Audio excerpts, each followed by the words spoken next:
Bienvenidos a Secreto Ley de Atracción. El propósito de nuestro análisis profundo de hoy no es otro que explorar un sistema operativo mental milenario. Exacto. Y vamos a decodificar las leyes metafísicas que rigen la riqueza, el poder y la propia arquitectura de la realidad. Y es importante aclarar desde el inicio que, esto no tiene absolutamente nada que ver con dogmas o religión. O sea, estamos hablando de pura ingeniería de la realidad. Totalmente. Utilizando, claro, la figura histórica y mítica del rey Salomón como nuestro caso de estudio fundamental para este análisis. Es un enfoque completamente distinto.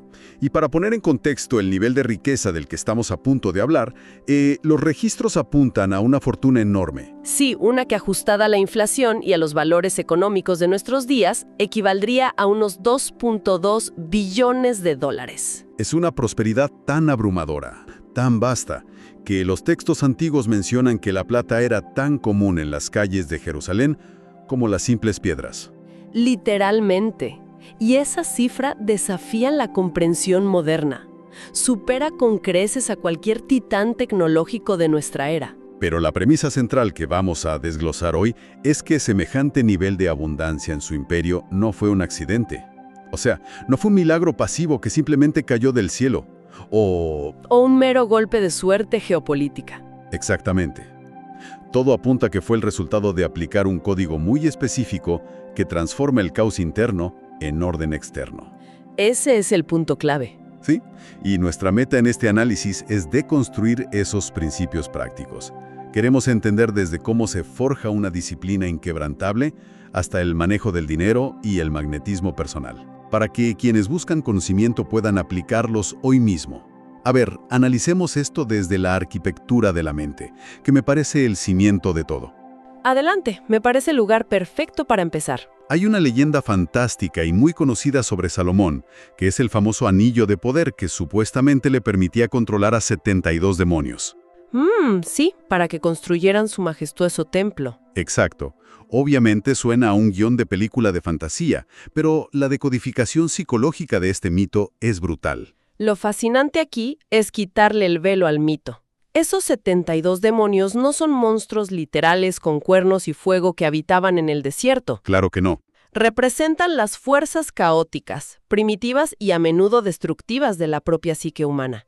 Hablamos de la pereza, la ira impulsiva, la lujuria, el miedo paralizante, la avaricia. Fuerzas que todos tenemos.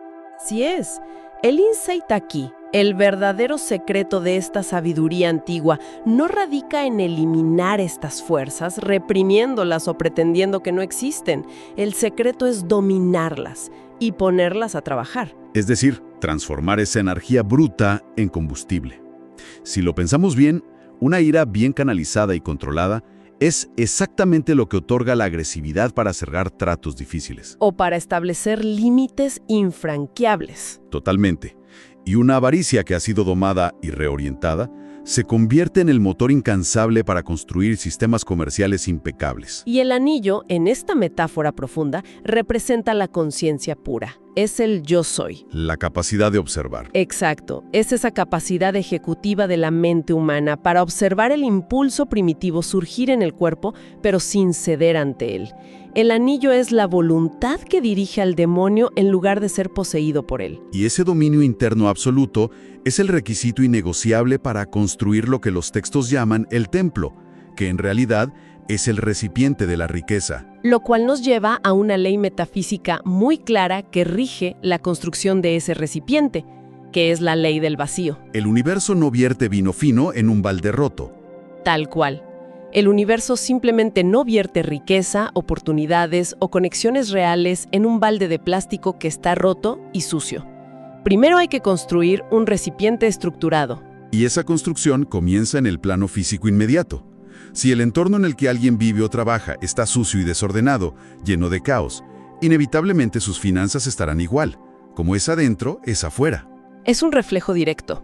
Por eso un ejercicio práctico fantástico para la audiencia es la purga del caos. Sí, ese ejercicio es poderosísimo. Se trata de elegir un área específica, digamos un escritorio o el interior del auto, y ordenarla al nivel de un quirófano.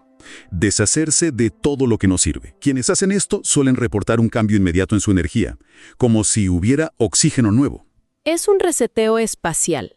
Y hay un detalle histórico increíble sobre la construcción de ese templo de Salomón, la regla del silencio. ¿Es verdad? Los textos relatan que se erigió en absoluto silencio. Las piedras eran talladas lejos de allí, de modo que en el sitio no se escuchaba el ruido de herramientas de hierro. Esa es una metáfora vital hoy en día. Construir en silencio. En una época donde el ruido es la moneda de cambio, donde la necesidad de anunciar cada pequeño logro en redes sociales nos consume, el silencio es el verdadero lujo. La verdadera riqueza exige enfoque profundo, y eso requiere bloquear el ruido moderno y las distracciones. Y este dominio del silencio se conecta directamente con el poder de romperlo. Hablemos de la lengua de los pájaros. Esa es otra habilidad mítica fascinante, la capacidad de hablar con los pájaros y controlar el viento, el ruaj. Parece otra leyenda mágica, pero aterrizando el concepto, esto simboliza la comunicación de alta frecuencia y el poder creador del sonido, ¿cierto? Exactamente. La palabra es un mecanismo generativo. Pensemos en la palabra abracadabra. Su origen arameo significa literalmente, creo mientras hablo. La voz reorganiza la realidad, lo que hace que quejarse sea básicamente magia negra involuntaria. Es un autosabotaje. Al quejarnos o usar el autodesprecio, se está ordenando a las células o a la realidad externa que fallen. Se decreta el fracaso. Por eso el ejercicio práctico aquí sería un detox verbal de 7 días. 0 quejas, 0 chismes y 0 autodesprecio. Quien logre esto, verá cómo su realidad externa se suaviza. Vivo. El rey ordena traer una espada pesada y partir al niño a la mitad. Una orden grotesca. Totalmente. Y en ese instante de terror, la madre falsa revela su envidia, aceptando la destrucción, mientras que la verdadera renuncia al bebé con tal de que viva. Si conectamos esto con el panorama general, la gran lección es que la espada no era para matar, era una herramienta de corte psicológico. La amenaza de pérdida revela la verdad. Exacto. La gente puede mentir con palabras durante años, pero sus acciones frente a la pérdida inminente revelan su naturaleza. Aplicar esto en la vida real es fascinante. Plantear una amenaza de pérdida, como un recorte de salario imaginario o un límite firme en una relación, desenmascara la lealtad real frente a la simple conveniencia. El desapego emocional al resultado es lo que otorga el verdadero poder en cualquier negociación. Quien no teme a la pérdida, domina. Hablemos ahora de la alquimia del dinero. Los datos duros son increíbles. 666 talentos de oro al año. Unas 23 toneladas. Un símbolo de dominio material absoluto. Pero para sostener ese flujo hay que entender la naturaleza energética del dinero. El dinero es una corriente, se comporta como el agua. Y existe una analogía perfecta en esa región geográfica con los dos mares, el Mar de Galilea y el Mar Muerto. El Mar de Galilea recibe agua y también la deja fluir, por eso está lleno de vida, es un ecosistema próspero. Mientras que el Mar Muerto recibe la misma agua, pero no tiene salida, solo acumula, y el resultado es que es tóxico y sin vida. Quien interactúa con la riqueza basándose solo en acumular por miedo a perder, estanca su energía. El flujo tiene que mantenerse. Un ejercicio práctico es el ritual de la billetera. Ordenar los billetes con respeto, mantener orden financiero y pagarse a uno mismo el 10% primero antes de pagarle al mundo. Siempre recordando que el dinero es un efecto, no una causa. Es el aplauso del mundo por resolver problemas grandes. Si se persigue desde la necesidad, huye, lo cual nos lleva al principio magnético. La llegada de la reina de Saba, un espectáculo absoluto. Caravanas interminables, especias, 120 talentos de oro. Y ella no fue perseguida por Salomón. Ella fue atraída. Y esto explica la polaridad, ser un sol que irradia atracción en lugar de un agujero negro de necesidad que persigue a los demás. La necesidad es el mayor repelente de la riqueza. Así es. Las claves del magnetismo son mantener el misterio, elevar la estética personal y dar valor desde la abundancia sin esperar nada a cambio. Dar valor porque la copa rebosa, no por buscar aprobación. Y parte de esta sabiduría es comprender los ritmos cósmicos, Cronos y Kairos. La modernidad ha olvidado esto. Cronos es el tiempo lineal del reloj, la prisa, la ansiedad. Kairos es el momento oportuno, la oportunidad precisa. Aquí es donde se pone realmente interesante. Entender que la vida y los negocios tienen 4 estaciones. Invierno, que es planificación y descanso. Primavera, que es la siembra frágil. Verano, el crecimiento agresivo.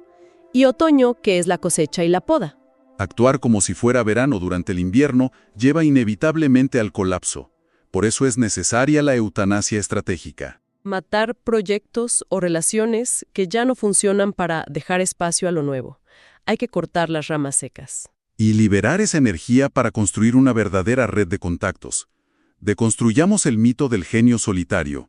Los famosos 72 espíritus que mencionamos antes. En la realidad, esos espíritus representan a generales, arquitectos y expertos en logística. Nadie construye un imperio solo. Tenemos el ejemplo del pacto con el rey Hiram de Tiro. Delegar las debilidades a los expertos y crear sinergias. En este nivel, 1 más 1 es igual a 3. Pero hay que mantener a estas fuerzas leales, asegurarse de que sus intereses personales se cumplan dentro del proyecto. El líder se convierte en el conector indispensable en cualquier habitación. Una orquestación magistral. Pero todo este poder nos lleva a la caída. El ego, la vanidad y el legado. El peligro del éxito máximo. Es trágico ver cómo el imperio más grande se desmorona en un solo día tras la muerte del líder. Cae en manos de un heredero arrogante y desconectado, Roboam. Y esto pasa por la deriva. El mal no entra de golpe. Entra relajando los estándares poco a poco, tolerando una distracción más, un exceso más. ¿Y el aislamiento en la Torre de Marfil? Perder el contacto con las personas reales y rodearse exclusivamente de aduladores que filtran las malas noticias. A esto se suma la trampa del humo. El propio rey, en su etapa tardía, sufre la depresión existencial de tenerlo todo. 1000 distracciones, oro infinito y darse cuenta de que todo es vanidad. Traducido del hebreo, la palabra es evel, que significa humo o vapor. Es real, lo ves, pero es inatrapable. Se desvanece en las manos. Una metáfora del éxito puramente material. Por eso el ejercicio práctico aquí es el memento mori. Tener un recordatorio de la muerte para destruir el ego. Y definir financieramente que es suficiente para no correr en una rueda de hámster eterna, sino se cae en el síndrome de la paradoja. Ser capaz de dar consejos perfectos a otros para salvar sus empresas, para tomar decisiones desastrosas en la propia vida por ceguera emocional. La ceguera del experto. Para sintetizar todo esto, la verdadera soberanía no es una corona física. Es asumir el control absoluto y la responsabilidad total sobre la propia psique, el entorno y las decisiones. El trono está vacío y espera a su ocupante. El poder es un estado de conciencia que se forja adentro. Y quiero cerrar este análisis dejando una reflexión en el aire para quienes nos escuchan. Si el constructor de la estructura más grandiosa de la antigüedad perdió su imperio simplemente por dejar de prestar atención a sus propios puntos ciegos, ¿qué pequeños descuidos, qué pequeñas fugas de agua estamos ignorando hoy en nuestras propias vidas que podrían estar erosionando nuestro futuro sin que nos demos cuenta? Es una pregunta profunda que requiere mucha honestidad personal para responderse. Totalmente. Y bueno, les pedimos a todos dejar un me gusta, suscribirse al canal y compartir este video con otras mentes curiosas. Y muy importante, no olviden dejar un comentario compartiendo sus propias revelaciones sobre el tema. Ha sido un análisis fascinante. Nos vemos en la próxima exploración.